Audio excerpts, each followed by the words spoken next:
Mission PCS के today's current news programme में आप सभी का स्वागत है। आज के एपिसोड में बात करेंगे मुकुल रस्तोगी होंगे भारत के अगले अटॉर्नी जनरल। इस टॉपिक के अंतर्गत प्रमुख सब टॉपिक को विस्तृत रूप से चर्चा करेंगे। जानते हैं चर्चा में क्यों है, मुकुल रस्तोगी के बारे में, प्रमुख बिंदु और भारत का महान्यायवादी। जानते हैं चर्चा में क्यों है। वरिष्ठ अधिवक्ता मुकुल रस्तोगी भारत के अगले 16वें महान्यायवादी यानी अटॉर्नी जनरल होंगे। वर्तमान अटॉर्नी जनरल के वेणुगोपाल का कार्यकाल 30 सितंबर को समाप्त हो रहा है। जानते हैं इसके प्रमुख बिंदु के बारे में। मुकुल रस्तोगी का अटॉर्नी जनरल के रूप में यह दूसरा कार्यकाल होगा।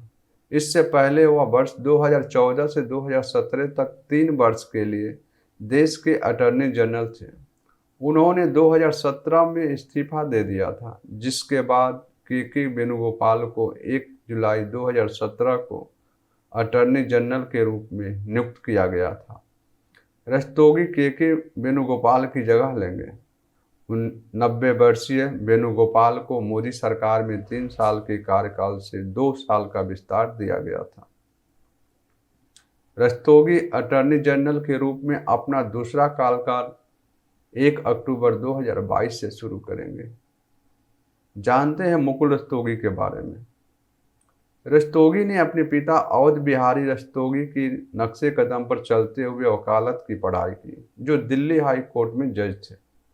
उन्होंने मुंबई के गवर्नमेंट लॉ कॉलेज से कानून की पढ़ाई पूरा किया और शुरुआत में योगेश कुमार संभरवाल के साथ काम किया, जो बाद में भारत के 36वें चीफ जस्टिस बने।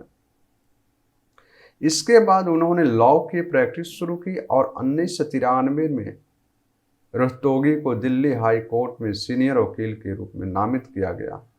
साल 1999 में वे भारत के अतिरिक्त सॉलिसिटर जनरल नियुक्त किए गए। उन्होंने वर्ष 2002 के गुजरात दंगों के मामले में सुप्रीम कोर्ट में गुजरात सरकार का प्रतिनिधित्व किया था। उन्होंने राष्ट्रीय न्यायिक नियुक्ति आयोग अधिनियम और 99वें संविधान संशोधन का बचाव भी किया था, जिसके तहत देश के शीर्ष न्यायालय और उच्च न्यायालयों के न्यायाधीशों की नियुक्ति के लिए एक राष्ट्रीय न्यायिक आयोग की स्थापना का प्रावधान था। मुकुल रस्तोगी 2014 से 17 तक भारत के 14वें अटॉर्नी जनरल रह चुके हैं। जानते हैं भारत का महान्यायवादी के बारे में। भारत का महान्यायवादी भारत सरकार का शीर्ष कानून अधिकारी होता है। साथ ही वह संघ कार्यकारिणी का अभिन्न अंग होता है। भारतीय संविधान का अनुच्छेद 76 भारत के महान्यायवादी से संबंधित है। अटॉर्नी जनरल की नियुक्ति सरकार के परामर्श पर भारत के राष्ट्रपति द्वारा की जाती है। भारत के महान्यायवादी का कार्यकाल संविधान के अंतर्गत तय नहीं है। महान्यायवादी को हटाने की प्रक्रिया का प्रावधान संविधान में लिखित नहीं है। वह राष्ट्रपति के प्रसाद पर्यंत पद पर बना रहता है और वह भारत के राष्ट्रपति द्वारा किसी भी समय हटाया जा सकता है। आज का अभ्यास प्रश्न है, हाल ही में किस भारतीय को भारत के 16वें महान्यायवादी यानी अटॉर्नी जनरल नियुक्त किया गया है? Option A Ashok Desai, option B Mukul Rastogi, option C Milan Banerjee, option D Kapil Sibal. इस क्वेश्चंस का जवाब कमेंट बॉक्स में देने का कष्ट करें।